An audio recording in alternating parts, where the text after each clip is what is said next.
My name is Matthew Moreira with Allocate Realty Group, and today I wanted to talk about some unexpected expenses associated with the home buying process that you might not be thinking about. So one of the first things that we have that I want to talk about is here in North Carolina, we have what's called a due diligence fee. A due diligence fee is something that you're paying to the sellers for them to take the house off the market and allowing you to do your inspections, be it home inspection, termite inspection, get your surveys, title searches, things of this nature. Now, one thing you need to realize is if you back out, you lose this money.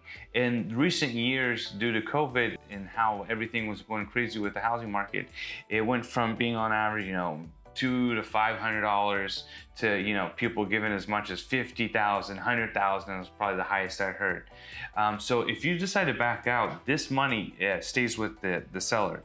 Now, is there a way that you could get this money back? Of course, and the way you would get it back is if you find out the seller lied about a material fact or they weren't disclosing something. So in these cases, you could get that due diligence fee back. Another thing too is that you also have appraisals if you're getting a loan. So you gotta think could be anywhere from $450 to $600 depending on the lender and the location where it's at. And so the appraisal, you pay that regardless if you close on the house or not.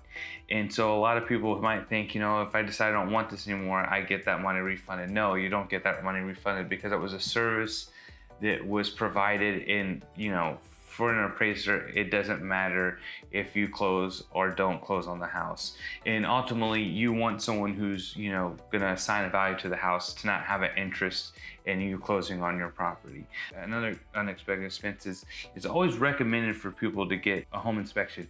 It's not, you're not obligated to get one, but it's highly, highly recommended. And it's also a way that we negotiate repairs, and especially when you're buying a house that's not new. You want to get the house inspected. You also want the house to get inspected even when it's new. And a lot of times people think that it's not important, it's new, the city can't inspect it. I've had many cases where a home inspector will inspect a new house and they'll still find things that were missed by the city.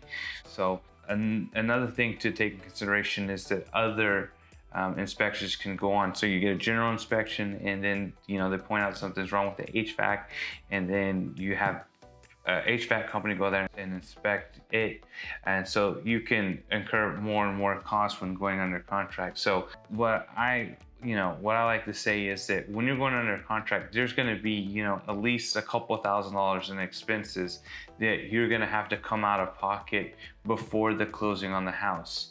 And this is something really important to take into consideration. And also, if you're someone who's looking to buy a house with no money down program, they say no money down, it's no down payment, but you still have closing costs associated and you still have these fees that could be associated with it as well. So for example, I don't think it's necessarily a good idea if someone only has, for example, $5,000 to buy a house, knowing that they could lose half of that if they decide to back out of a contract or something's not a good deal. So those are just a couple of costs that I want you to be mindful of when you're thinking about purchasing a home, and just so that you're prepared and have the right expectations.